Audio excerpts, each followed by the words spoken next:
Ophelia, walk you here.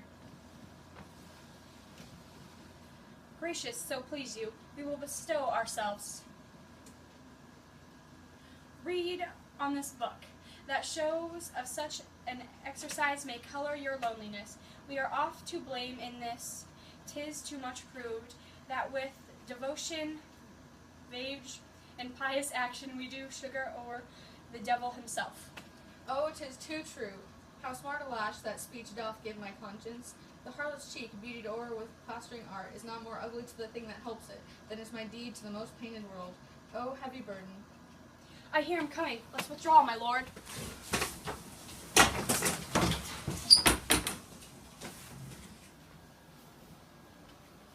To be or not to be, that is the question.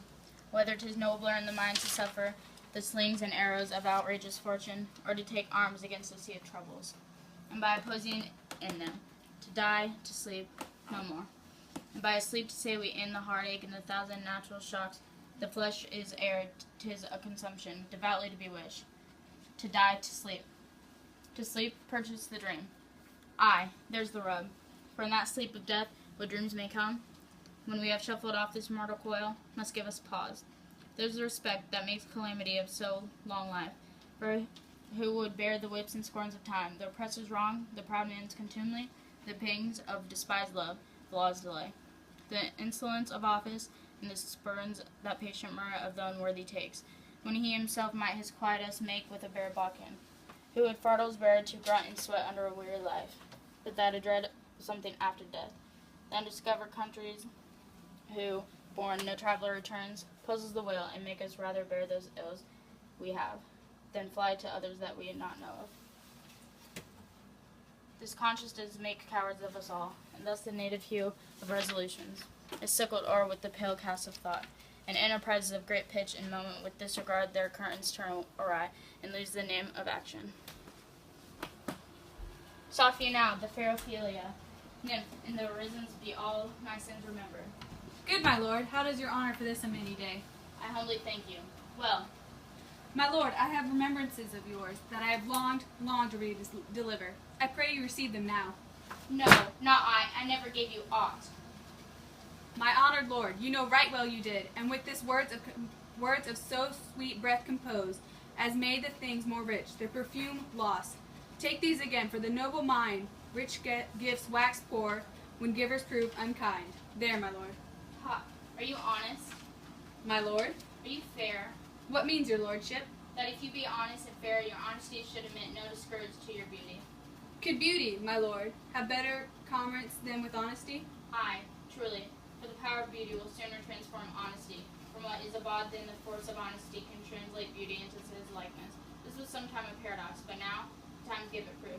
I did love you once. Indeed, my lord, you made me believe so. You should have not have believed me, for virtue cannot inoculate our old stock, but we shall relish it. I love you not. I was the more deceived. Get thee to a nunnery.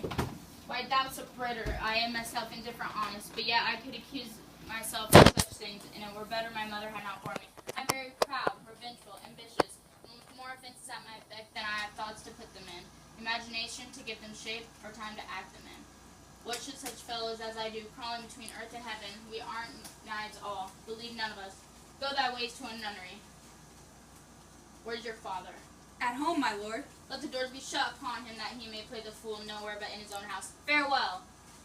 Oh, help him, sweet heavens. If thou stillst marry, I'll give them these plague for thy dowry. Be thou as chaste as ice, as pure as snow, thou shalt not escape calumny. Get thee to a nunnery. Farewell. Or if thou wilt needs marry, marry a fool, for wise men know well enough what monsters he maketh them. To a nunnery. Go, and quickly too. Farewell. Heavenly powers, restore him. I have heard of your paintings too, well enough. God hath given you one face, and you make yourself another. You jig and amble and you list. Your nickname God's creatures, and make your wantonness your ignorance. Go to, I'll no more on it. It hath made me mad. I say we will have no more marriage. Those that are married already, all but one shall live. The rest shall keep as they are. To a nunnery, go! But of noble mind and here o'erthrown, the courters, soldiers, scholars, eye, tongue, sword. the expectancy and rose of the fair state, the glass of fashion and the mold of form, the observed of all observers. Quiet, quiet down, and I, of ladies most deject and wretched, that suck the honey of his musicked vows. Now, see that noble and most surveying reasons, like sweet bells jangled, out of time and harsh, that unmatched form of the stature of blown youth, blasted with ecstasy. Oh, woe is me, to see what I have seen, see what I see.